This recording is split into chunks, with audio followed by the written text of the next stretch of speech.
Hello and welcome to Cityscope, a podcast where we discuss City of Salina projects, services, and initiatives in depth. I'm your host, David Hawksworth, and on today's program we have Nikki Goding, who's the city clerk. Nikki, welcome to the program. Thanks, David. I'm so excited to be here. There's a lot of stuff going on in the city clerk's office, that's for sure. Oh, yeah. And one of the things that I've noticed lately is that you have new applications for some of the services that you provide. Yeah, we have a few different new programs that we have adopted. We've switched to an online system almost exclusively for all of our contractor licensing. We also just went live on a brand new system for our agenda and packet management for our different boards and commissions, both the city commission and our citizen boards and commissions. And we're really getting excited to use that one because it's a lot more user-friendly than our previous program was. So, yeah, lots of changes going on in my office. So, all good stuff, though. Yeah. It really helps to make the process of what you do a lot easier, and all the services that you provide for the public. Yeah. Our goal is always to make things easier for staff, for citizens, and for me too. So I appreciate that. Right. Okay. Well, another big thing that you do is coordinate the board and commission, all the seats that are available on the boards and commissions. And so the main purpose of having you on today is to talk about those kinds of things. And so we have, I think we both have lists here of things that are available. So I think we'll just start going through the list. Yeah. So it's that time of year where we are going to start having terms expire at the end of August for the September 1st start. So we are soliciting for volunteers for our 22 different, well, not all of them have openings. I think 21 of the 22 have openings here coming up. But we have 22 different boards and commissions that citizens can serve on, depending on your interests and where you want to make the most impact in your community. Everything from accessibility down on to solid waste management. I can kind of touch on each one and a little bit about what they do, just so that people have a little bit of a better idea. We have the Accessibility Advisory Board, which deals with making sure that things are compliant with the Americans with Disabilities Act. So whether that's our website, whether that's our playgrounds, our public spaces, they will usually keep up on the laws for that to make sure that we're in compliance. Our Animal Control Board will oversee a lot of the operations of the animal shelter, which, as everyone knows, is a little bit of a hot-button topic right now. Arts and Humanities Commission their focus is on their big focus, of course, is on the Smoky Hill River Festival, but also they look for grants and different ways to incorporate the arts in Salina and keep that thriving.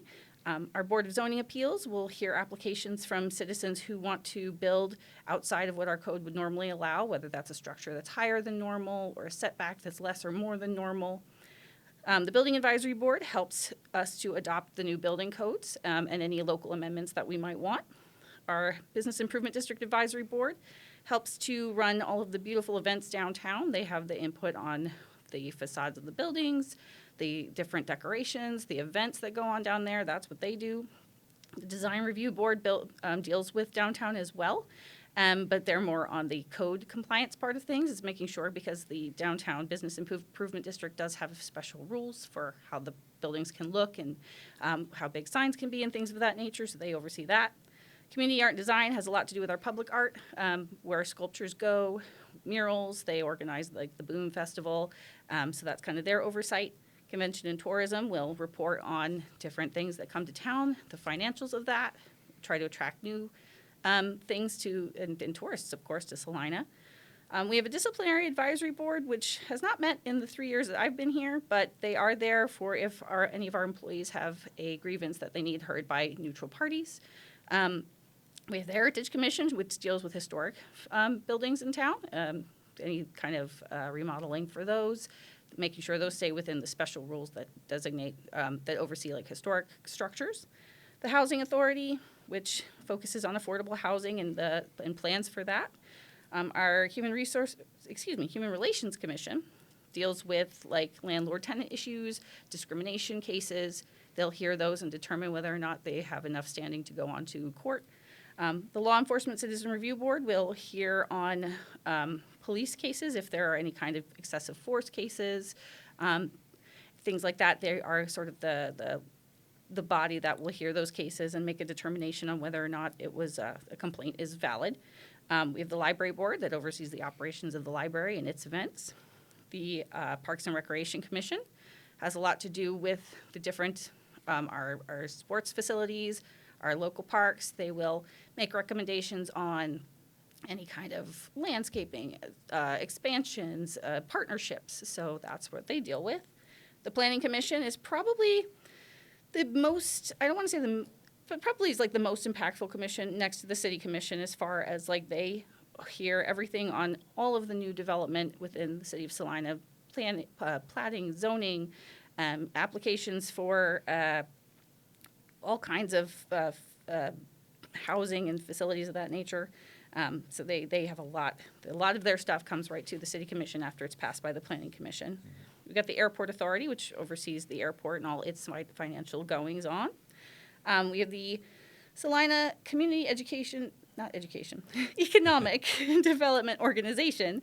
That is a mouthful, but that's a joint board between the city, the county, and the Chamber of Commerce that helps with determining like what businesses we want to bring into town and whether to give them financial incentives and things like that. Our newest board is the Salina-Saline County Opioid Grant Review Commission. Basically what they do is the city and the county get money from the state and the federal government for like opioid settlements. So a lot of the different pharmaceutical companies are paying these lawsuits and we get money from that. And so this board will hear from grant applicants, because we've designated that money to be used for helping with that issue in the community. So this board hears applications from grants or applications from organizations that are looking for the grant to see if it's, a project that it's worth giving that money to. So, but they won't have any openings until next year, I believe, because that one just got established last year. Mm-hmm. Then we have the Saline County Community Corrections Advisory Board, which recommends plans for their criminal justice systems and that also involves Ottawa County. And finally, we have the Solid Waste Management Commission, which helps to draft our solid waste management plan that we submit to KDHE every year, or I think it's every year or every other year. So they kind of make sure that we are staying in compliance with all of those regulations as they change and get updated. So it's a lot. We got things for every interest. Yes, definitely. And it takes, I think, somewhere in the neighborhood of 200 people to fill all the positions on those boards. Yeah. I mean, our smallest boards have like 7 members, and our largest ones have like 12 or 13. So definitely, we need some people out here to come help us get things done. Yeah. Okay, so if someone's interested in any of those boards, how do they apply? So they can do so right on our website. We do have a link on the main page or also on the city clerk's page. You will click on that where it says boards and commissions or volunteer for a board and commission. It's also in the header menu. And it will take you to our new site, our new Divinity site. And then it will show you the boards and any seats that are available to be for you to apply for. It'll have a little button that says apply, and you'll click on that and just fill it out. We do, if you are not someone who is tech savvy or has access to a computer, I do have paper forms available in my office as well. Okay. And it's really easy to fill out. It's just called an expression of interest form, right? Right, yeah. It's a basic sort of demographics. And then for certain boards, there are some particular questions that apply only to those boards, just to make sure that, because some of the boards have different membership requirements, but otherwise it's nothing. It's not like filling out a job application or anything. We're not going to give you one of those personality exams that have like 50 pages of do you agree or not agree. Like it's just tell us a little bit about yourself and why you want to serve. And I think one of the nice things is that you don't have to have experience in any of these areas to serve on those boards. No, not at all. And even a lot of our boards even have youth positions available so that students between the ages of 15 and 20 who are in high school or secondary education, college and the like, are certainly welcome to come and make their voices heard too. Yeah. I've seen a number of students serve on some of those boards, and I think it's a real good educational experience for them. It is, and it looks good on a college resume, so there's that. Absolutely. Okay, well, I printed this off from the website this morning, and there are 58 seats opening for beginning September 1st. Yes, yeah. So, like I said, we're definitely wanting to get some applications in. We hold them on file for 2 years, so if you are not selected this go-around, that doesn't mean we won't put you back in front of the commissioners for their choices the next time. So always keep that in mind. But yeah, 58 is a pretty good number. It keeps me busy with getting all those applications to the city commissioners, because basically how that process works is I will take all the expressions of interest that are applicable to a given board. There are some, like I said, that have special requirements, like the building advisory board. You have to be a skilled tradesman or contractor. So I'll go through the applications, make sure that I pick the ones that meet those requirements, and then I give them to the 5 different city commissioners with a checklist for them to choose who they like. Then they give all of their choices to the mayor, who makes that final selection. So that's how that process works. Okay. And then that probably will take place in the later part of August. Yeah, I have it scheduled for the second meeting in August, which I don't have the date off the top of my head, Yeah. but whichever the second Monday, well, the 4th Monday of August, excuse me, that'd be Right. the second meeting in August will Right. be when we'll appoint those. Okay. All right. And I, it's really a nice little interface here, because it shows you not only a brief description of each of the boards like we just went through, but it also shows you which seats are currently vacant and which seats will be opening up. Yeah, Yeah. I like that. That's a nice change from our old system, so that you can see right which ones we're needing people in the most. Whereas before, I could just take applications infinitely, and this way it makes it a little bit more targeted, so that I know exactly. It makes it a lot easier for me when it comes to putting the people into the appointments in the system. It's way easier for me to click those buttons Right. than having to fill them in manually, and it should hopefully help me from double booking someone. Right. Can't have We don't- people serving on more than one board. No, that's true. That's true. Okay, well, we look forward to people getting their applications in. Yeah. When are they due? So I've got them due for the Saline County Community Corrections Advisory Board. That one starts August 1st, so I need applications for that one in by, what did I say? I said by July 1st, which is just a few days away. The rest of them I'll need in by July 31st, so that I can start to get them to the commissioners in early August for their choices in late August. Okay. All right, sounds good. Yeah. We look forward to having new people serve on those boards and being involved in city government. Yeah, I think it's definitely a great way for people to get in there and make the changes they want to see. We've had a lot of people making their voices heard at our city commission meetings, but this is a way for them to take action on those concerns. Right. City government doesn't work without all these volunteers Exactly. to help review and approve the things that are going on, because Yeah. it's actually citizens that sign off on all of this stuff. Yeah, they make a lot of recommendations to the commission that get to, get voted on and passed a lot of the time. So. Right. So important stuff. Yeah. So, all right. What else is going on in the city clerk's office? I know you handle open records requests too. I do. That's been keeping me very busy lately. But yes, any open records requests come through my office, and then I route them to the appropriate departments for if it's not something that I can immediately fill. In addition to that, I also handle accounts receivable for the city. So I take in any payments for all kinds of things, the landfill, business improvement district fees, EMS payments, that all comes through me. I get to be a little bit of a historian sometimes too. When people come up to me and are like, I can't find this document, that's my favorite part of my job, is when someone's like, I can't find this, can you help me find it? And then I get to go on a little treasure hunt. So I enjoy that part a lot. But yeah, I'm kind of a little bit of a jack of all trades. I answer the phones. I direct people to where they need to go, because my office is also, it's got a little sign that says information and lost and found. There's also a lost and found. So if you've lost anything in the city county building in the last couple, 2 years, I've got quite a little stash in the vault. So I'm sure there's some interesting items there. Oh, yeah, definitely. Some of it, you're like, how did people walk out without their keys? But, Right, it right. happens. Yep. I've been there before. So, one of the things that I think we've really improved here is a couple of years ago, the City Commission voted to have the city website, as the official "quote unquote" newspaper of the city, and so all of the ordinances and resolutions that are passed by the City Commission are now available on the city website in a really easy way to access them. Yep, and that's part of my job too. Every Tuesday after a meeting, I go online and I get those up there. And people don't realize how much formatting I have to do in the background for that.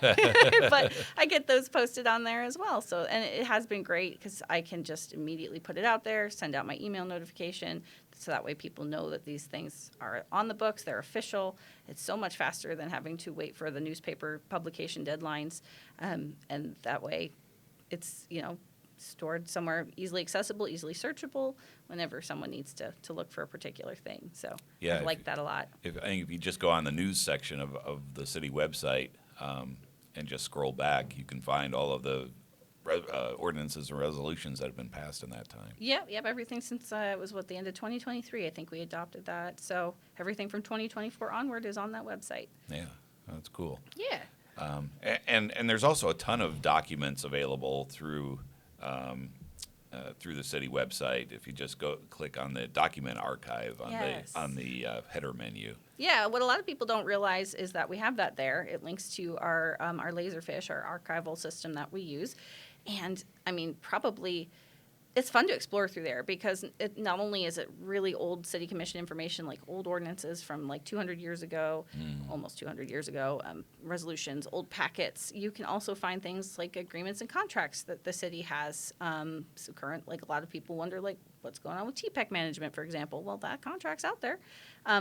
We have like plat maps and deeds and all kinds of interesting documents that you can just kind of poke through and explore, which is fun if you're that kind of person. I am, so. I actually went back and looked at ordinance number 1 from 1870, whatever it was. Yeah, and it's cool to see the old cursive, so. Yeah, right. Yeah, they hand wrote all of the ordinances Yeah. until the early 1900s, I think. I have a book sitting in my office right now that we keep the really old books in the salt mines in Hutchinson, and I have one on my desk that's like minutes from like 1877 and 78, and it's just all written in cursive. And I can read cursive, but even I can't read some of the words in there. Yeah. Like, it's so flowy. Right. They certainly had a distinctive style at that point in time. It's so cool. So cool. So I mean, you have so many different facets of your job. What's your favorite part of doing this job? Well, like I said, definitely just getting to look through the old documents and help people find what they need. Like for me, my favorite part of any job I've ever had is when I'm able to help someone find exactly what they need. And they're like, yes, this is what I needed. Thank you so much. Like that feeling is the best for me. So I love that treasure hunting aspect of trying to find the document or the background information on an action that was taken in the past and just getting that to the people that need it. I enjoy that a lot. Yeah. So Cool. yeah. And you'll have your signature on tons of documents for Yeah. years and years to come in I'm the a archives. part of history now. That's Right. also really cool. Did we miss anything? Is that all of your duties, or is Oh, there golly. more? I mean, that's everything I can think of off the top of my head, but I do so much else. I mean, just like I said, I'm a little bit of a jack of all trades. So whatever someone happens to need and need someone who's available to do it, I'll find that time. So, but those are the biggest parts of my job for sure. And the city commission and the boards and commissions take up the bulk of what I do. So, Right. Okay. Well, I'm glad that we had you on because we learned a ton of stuff today. I hope so. And make sure that if you guys are interested in serving on a board or commission, this is the time to apply. Yes, please. This program will be on throughout July, so right up until the deadline for those applications. So Awesome. make sure you get them in. So, all right, Nikki, thanks for being on the program. Really appreciate it today. Thank you for having me. This is fun. Yeah. And thank you for watching and listening, and we'll see you next time on Cityscope.